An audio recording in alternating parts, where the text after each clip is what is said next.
And now on to green. So, we start with Bitterbow Sharpshooters. It's a 4/4 for 4 and a green with Vigilance and Reach. It's a creature, jackal, archer at common. So we've gone from Bitter Blade to Bitter Bow. Mm-hmm. So 4/4 for 5 with Vigilance and Reach. That seems pretty sweet. Seems good to me. I like it. Its Giant Spider is 2/4 for 4 mana with Vigilant or with Reach. So this is like 2 more power for 1 more mana. But you can attack and block. Yeah, and getting there. Yeah, that seems like. And given all the white and blue flyers. Yeah.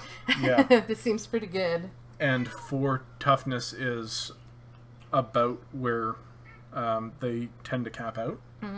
So yeah, he seems pretty good. Hi, Salem. Draft Cat's here to throw in his 2 cents worth. So I really like these guys. I might even first pick it. Yeah. Like if there's not like something bonkers, this seems real good. This is a finisher. This is what? He says, I really like the card. He really likes them.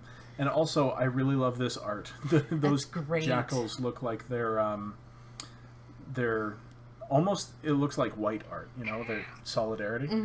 They look really good, so yeah. I'm probably not going to want to first pick this, but that's mostly because I don't play green very often. But if I'm in green, I am certainly early pack happy to have one. I like the flavor text. Remember, brother, the eyes are always vulnerable. I never forgot. That's good. Oh, that's good. All right, Devotee of Strength is a 3/2 for 3. You like 3/2 for 3s? Yeah. It's a creature Naga Wizard at uncommon, so he has to do something. It's 4 and a green. Target creature gets +2/+2 until end of turn. I like 3/2 for 3, 3/2s for 3 in white. In green, I'm a little less crazy about them. But I don't know, 5 mana give something +2/+2 until end of turn. Yeah, it seems meh, okay-ish. I mean, I guess there's the threat of activation, but are you going to spend your whole turn giving something +2/+2? Yeah. If it is acting as a removal spell, then yes. Sure. And the ability absolutely does not make it worse than a 3/2 for 3. Nope. So it's fine. Yeah.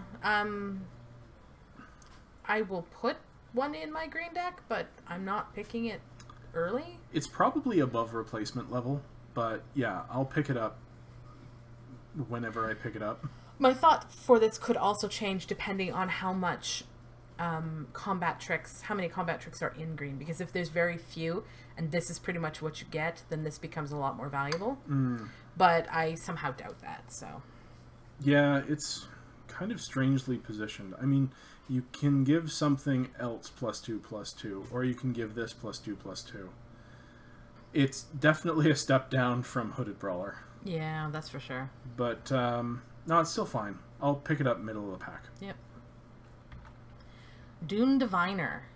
It is a 2/3 for 2 and a green. Creature Naga Cleric at uncommon. Pay 1 colorless, tap an untapped desert you control, and you gain 1 life. Meh. I don't care. I'm grabbing this if I am lucky enough to first pack or first pick that horse. Why? Gain 1 life, you get a 5/5 indestructible horse. Oh, the gain life horse. Yeah, combo, sure. Yeah, but other than that, this does really... It's a 2/3 for 3. This is replaceable. Yeah. Like, this is going to be a 23rd, 24th card. Yeah, meh. Is that... Yes. Yes. Feral Prowler. Interesting art. Weird. Is a 1/3 for 1 and a green. It's a creature, cat, at common. Whenever it dies, draw a card. So when it dies, draw a card makes it, I think, playable. What about the fact that it's a cat? The fact that it's a cat also gives it some... Is it just gnawing on some dude's foot? Yep. Gross. Right. All right. So normally a 1/3 for 2 would not interest me much at all. Mm-hmm. Like, I want a 3/1 for 2. Mm-hmm. But the fact that it's a cat makes me more interested. I will pick these up late, though. Mm-hmm. Like, these are not going to go early, I don't think. Mm-hmm. Sure, you get your card back from it, but whatever. It's like, I still have to put the card in my deck. Yeah. But the fact that it's a cat makes it a little more likely. If I care about cats, I'm going to pick these up late. Like, I'm going to be the only person who really wants them. Yeah. So, I'm saying it's a late pick. I wish this was a 2/3. Because it would be more likely to trade with things. Although, as you've said, there are a lot of things with 1 toughness. 2/3 for 2 is busted, though. Yeah, I know. It's not going to be there. I But mean, if it was a 2/2... Mm-hmm. Fair enough. Yeah. I'm going to... I don't know. I'm If it was very... a 2/2, it would probably still be too good. I'm very optimistic because we have mentioned how many 1 toughness creatures there are. So this kills a lot of stuff without trading, and then trades and gets a card. But again, yeah, it's probably not that great. It's a cat, so I want it to be really good. That's also a good point. There are a lot of 1 toughness things, so it'll trade, and maybe it's better than that, but I'm not going to be sad to play it or unhappy to play it, but I'm going to pick it up late. Okay. Ooh, Frilled Sandwalla. I haven't practiced saying any of these names. So it is a 1/1 for 1 green creature lizard at common. And it's a Walla. It's a root Walla, basically. Yep, and it's, you can, 1 and a green, Frilled Sandwalla gets +2/+2 until end of turn. However, activate this ability only once each turn. So it's a 3/3 for 1 on turn 2. Right? If you don't want to drop a 2-drop. If you don't want to or don't have a 2-drop, I mean, it's not on turn 1 or on turn 2 that I'm going to use that ability. Because I'm going to want to drop a 2-drop. Yeah. But if I'm going to then either kill their 2-drop and still have my 1/1, that seems fine. Or late game, that also seems okay. So I think this is playable, absolutely. Because having a 3/3 for just 2 mana lying around seems fine. Probably pick it up middle of the pack. I don't think it's a high pick. My comment on this card was meh. I think it's better than meh. I think I'm actively happy to have this card. Because even if I play it late, it's still a 3/3. Because I'm going to have the extra mana to throw into it. But... Sure... But it dies to pretty much anything, every -1 counter. Yeah. So, I'm We still haven't seen much of that for this set, though. No, but spoilers, I've looked ahead. Oh, okay. All right. I will run one, but again, I am not the greatest judge of green because I don't play it very often, but I think I would probably put it in fairly late, though it is nice to drop something on turn 1, I will admit. If you have it on turn 1, it's going to be great. Okay. Harrier Naga is a 3/3 for 2 and a green creature Naga Warrior at common. That's all she wrote. So it's a Centaur Courser. Yep. Except it's a Naga Warrior. So it's a 3/3 for 3. That seems good. I predict we're going to see a lot of these guys running around because he seems very solid. Yep. Very dependable. I'll absolutely play that. Me too. It's just going to pick it up whenever there's not something better. Yep. Which is probably going to be high. Hope Tender is a 2/2 for 2, so it's 1 and a green creature, human druid at uncommon, and he does a couple of things.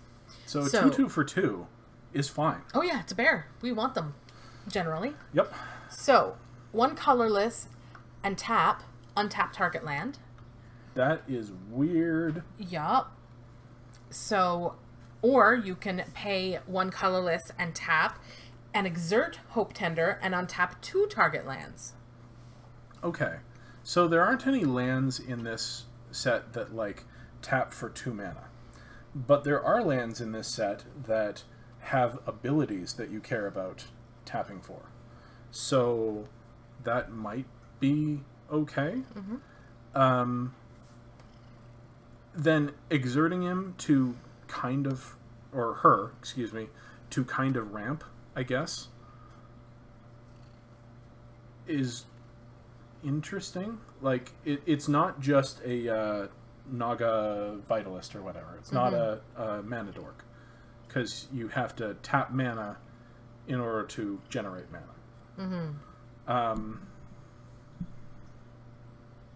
I guess you could play it as fixing.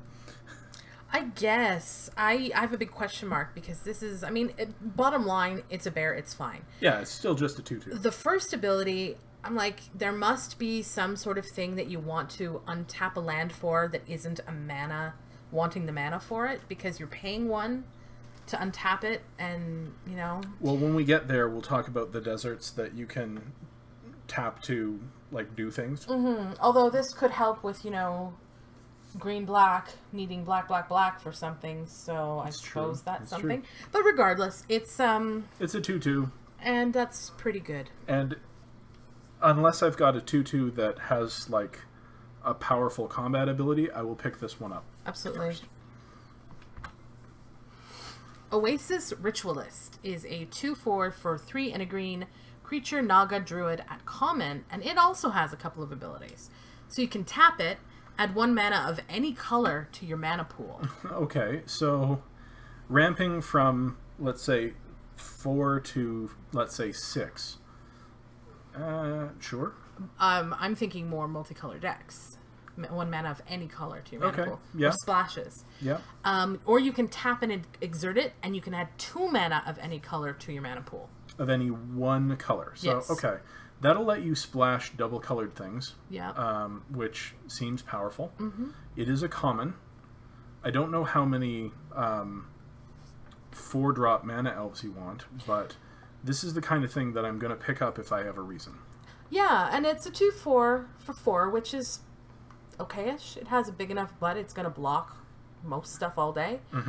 And it's going to take out all of their two toughness things. So it's also a good thing to block within combat and then play a 2 mana spell for free, like when you seem tapped out. Yeah. So I think this is pretty interesting, and the fact that it's uncommon is intriguing to me. I don't think this is going to be a high pick for me. Well, who am I kidding? Of course it is, because I love this kind of thing. But I don't think it should be a high pick. But it could have some potential uses. Where would you pick it? I think this is going to be a high pick if my previous first couple of picks are something that makes me want to have this kind of fixing. If you've got 7 drops in your deck, you probably want this. Yeah, this could help with some of these things that we've said are absolutely broken and bonkers if you can cast them. Okay. Or, you know, a triple black spell, or, you know, you find some sweet double color, but you're in 2 separate colors. So I think it's definitely going to be determined by what I already have. And if it comes to me when I am in green but don't have any reason, then it's probably going to be later pack. So if I grab Razaketh first pick, I'm going to pick as many of these as possible. Sure. And just be black-green. Yep, absolutely. Ramp the crap out of that big demon. Oh, yeah. That sounds good. All right. It's nice that they're giving us ways to use these. Exert, that's, like, interesting. Yeah, and you know, they give us this amazing mythic, which, yeah, sometimes they give us stuff that's going to go into other formats, but they've given us the possibility of using it in of limited. Actually playing them. Yeah. Yeah, and the 4 toughness is also relevant, I think. I think so, too. And the 2 power on the 4 toughness, I think, is absolutely relevant. All right. Quarry Beetle. Ooh, I like the art here, too. It is a 4/5 for 4 and a green creature insect at uncommon. When Quarry Beetle enters the battlefield, you may return target land card from your graveyard to the battlefield. Okay, so my question is, if Corey Hart was in the last set, then which Corey is this? Oh, gosh. No? Oh, you are so punny. Well, you know, Quarry. I thought it the was... heartthrob of Amonkhet. I thought it was Quarry Holler. Quarry Holler. It was. What, are you hollering at Quarry? Oh, gosh. Okay, and moving right along, how relevant do you think... I mean, it's a 4/5 for 5, which... It's fine. Sure. How relevant do you think returning a land card from your graveyard to the battlefield is? I think it's going to be highly relevant if you've got those deserts that sack a desert to do a thing that's relevant. Cycle that card. It allows you to get it back later. Yep. In a set where you're going to be using your lands to do stuff other than pay for mana costs, I think this could be really good. You have to have them, though. So you are either taking this and picking those up, or taking those first and then getting one of these. I'd say a 4/5 for 5 is fine. It's probably good. So,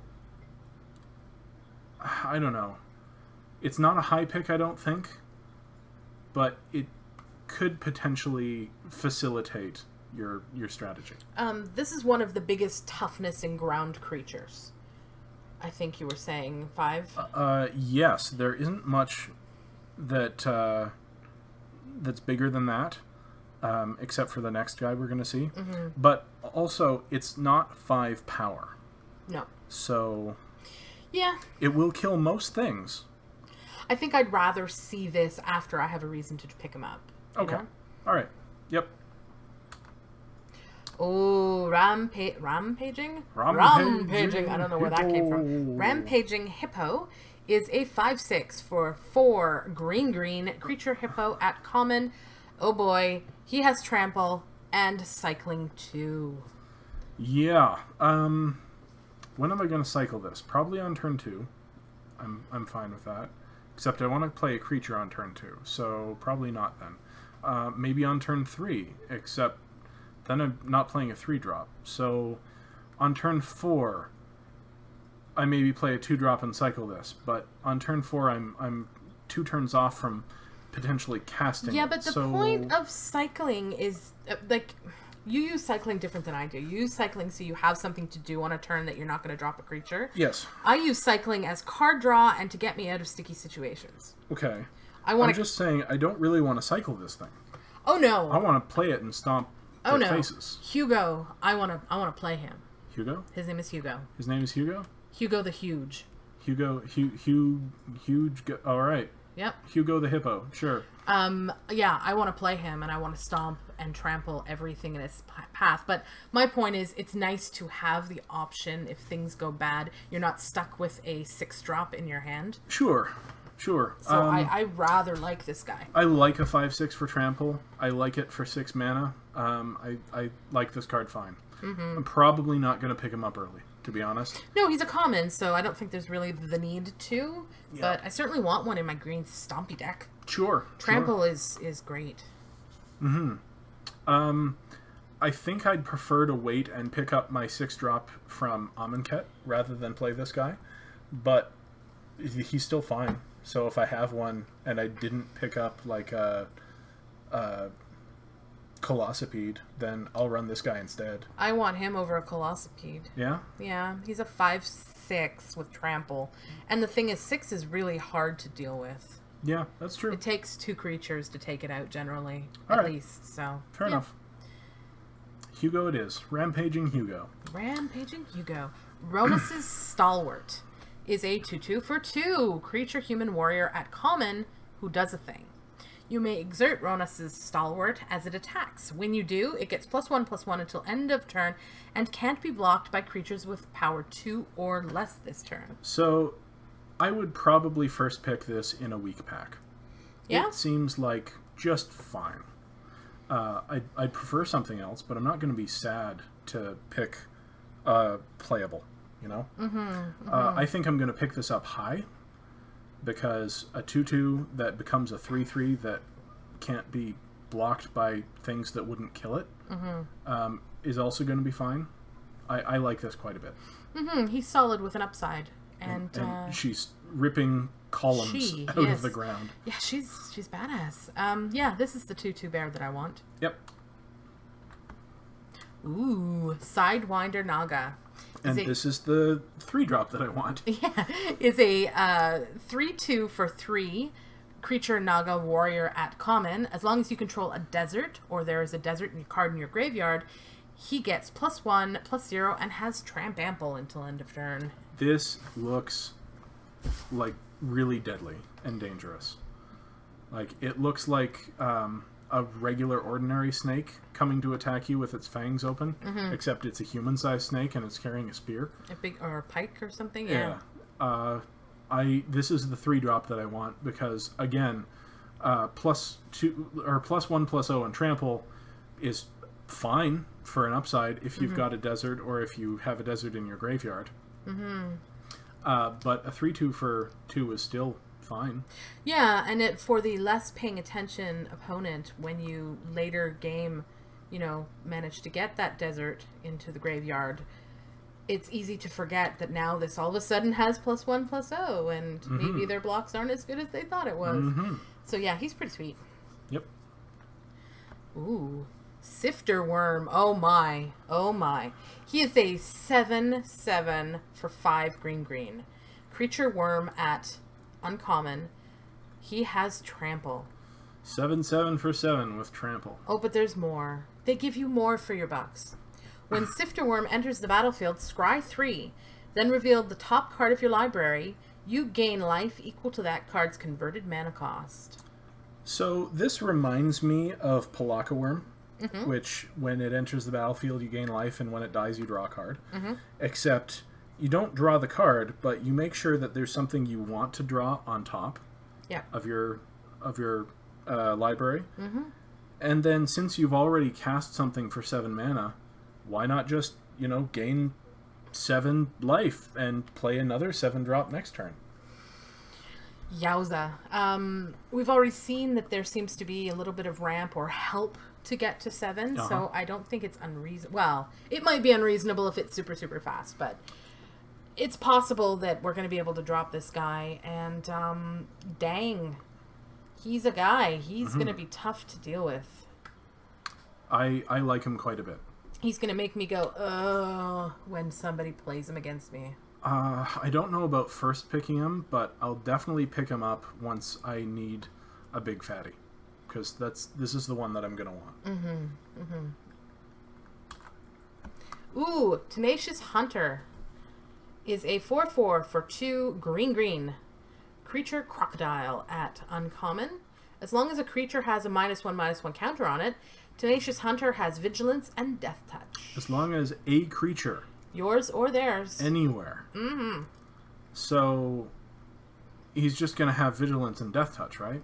So I'm thinking 75% of the time he's going to have Vigilance and Death Touch. You're thinking 75%? Nah, probably more like 60. But I'll go with 60, because I'm just trying to think back to Amonkhet, and the amount of time, even when people were putting -1 counters on their own things, there was a -1 counter on the field, was probably about 60%. And we haven't seen anything, basically. A couple of things, but nowhere near as much as Amonkhet that put -1 counters on things. Still. A 4/4 for 4? Yeah. I'm going to call that first pick. Yeah, I'd probably grab him too, and then make sure that I'm on the lookout for -1/-1 counters. Yep. Now, we haven't dealt with any of the removal. I think there are still things that put -1/-1 counters on creatures. Spoiler alert, yes, there are. So if they stay around, this guy could be... Or let's say that you have a removal like Splendid Agony, and you want to kill a 1-drop and just put the other counter on your own thing to give this thing Vigilance and Death Touch.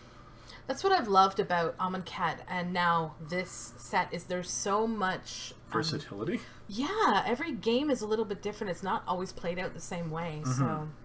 Yeah, it's pretty cool.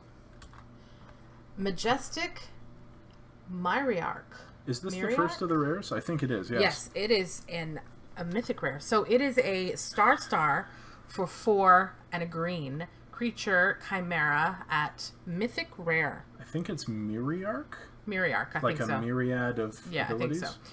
Majestic Miry Ark's power and toughness are each equal to twice the number of creatures you control. So Okay. That's the first chunk. So that's okay. At least it's a 2/2 coming Yep. down.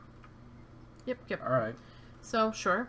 At the beginning of each combat, if you control a creature with flying, Majestic Miry Ark gains flying until end of turn. Okay. All The right. same is true for First Strike, Double Strike, Death Touch, Haste, Hexproof, Indestructible, Lifelink, Menace, Reach, Trample, and Vigilance. Okay. So this is the top end of the menagerie then. Yeah. Okay, so at the beginning of each combat. So yours and theirs. So you can... No, that doesn't work because you have to attack. So this doesn't work with exert things that gain abilities. No. But if they just naturally have them, then you'll gain all of those abilities. This is really a good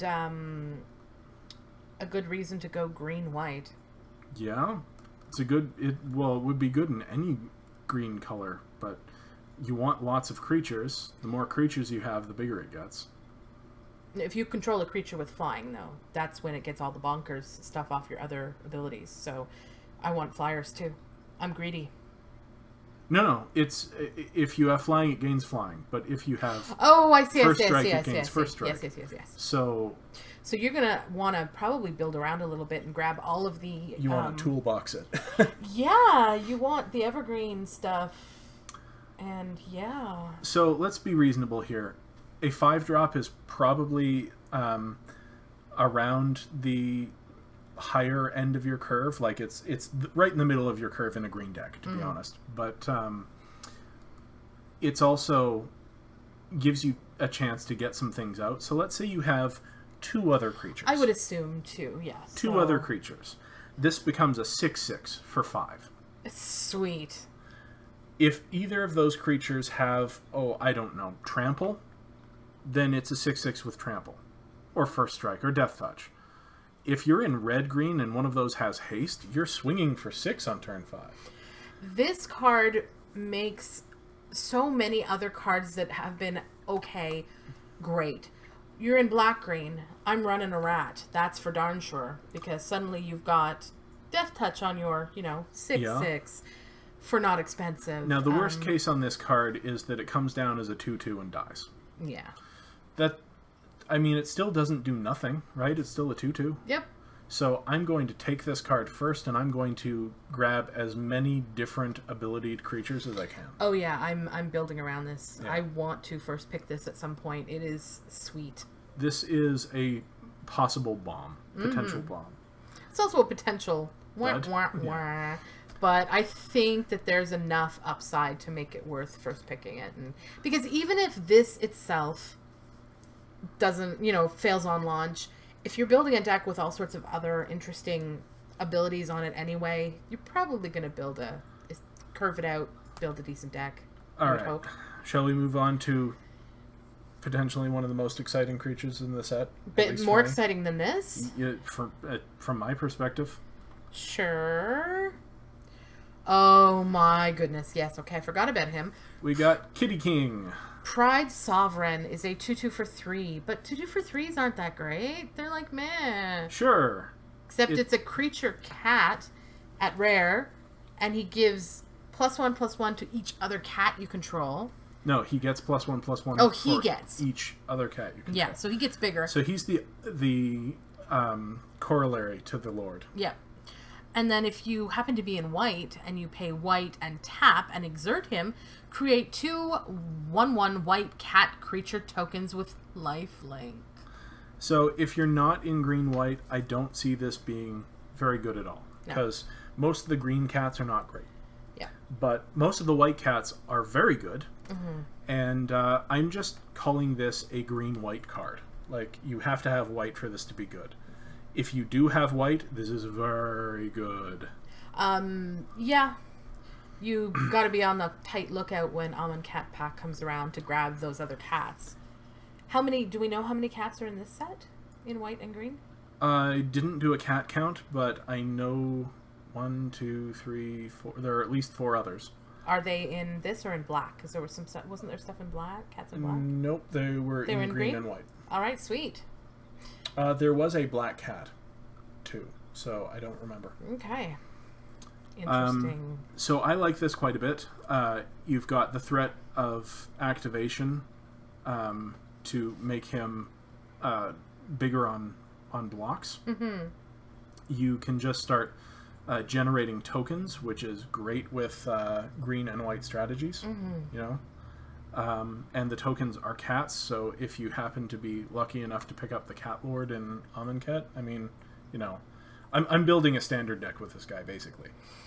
Oh yeah, I will first pick him in draft regardless. I hope to get him in a sealed and then pool. Pick all the cats. Oh yeah. Yeah. Oh yeah. Yeah. He's pretty sweet. Ramunap Excavator. Ramunap Excavator. Oh, he's cool looking. He is a 2/3 for 2 and a green creature Naga Cleric at rare. You may play land cards from your graveyard. That's kind of cool considering how much cycling there is on cards. Toss it in the bin. Yeah. Then you're like, oh, I don't have a land to play this turn. Oh, just let me grab that from my bin. Thank you very much. Yeah, it seems good. Okay, so definitely a build around. Yep. Because a 2/3 for 3 is not exciting, but fine. Mm-hmm. Would you first pick him? No. No? No. I wonder if he's maybe here to create some sort of kooky deck, like constructed deck. Okay. That takes advantage of lands and such. I might think about first picking him and then like taking all the deserts and doing a cycle, like a limited version of the lands deck. Yeah. I could see that. I don't know. It's weird, right? Yeah. But interesting. Ramunap Hydra is a 3/3 creature snake Hydra at rare for 3 and a green. It has vigilance, reach, and trample. Boy, you want him with that mythic rare. Oh yeah. That's greedy. Wow. He gets +1/+1 as long as you control the desert, and he gets +1/+1 as long as there's a desert card in your graveyard. Okay, so he's potentially a 5/5 for 4. Mm-hmm. Vigilance, trample, reach. That seems strong. Mm-hmm. Even a 3/3 vigilance, trample, reach, like attacking with a 3/3 and then having it to block a flyer. Yeah, and there's lots of flyers. That seems like a really nice, well-rounded ability suite. Mm-hmm. Vigilance, trample, reach. This is a green card I would first pick for sure, because it just seems really solid and not too hanky. Yeah, it's a good 4-drop. Yeah, I'd first pick it too. Mm-hmm. It's a rare, so whatever. Resilient Kenra is a 2/2 for 2, which... we love bears. Yep. Creature Jackal Wizard at rare. Jackal Wizard. Jackal Wizard.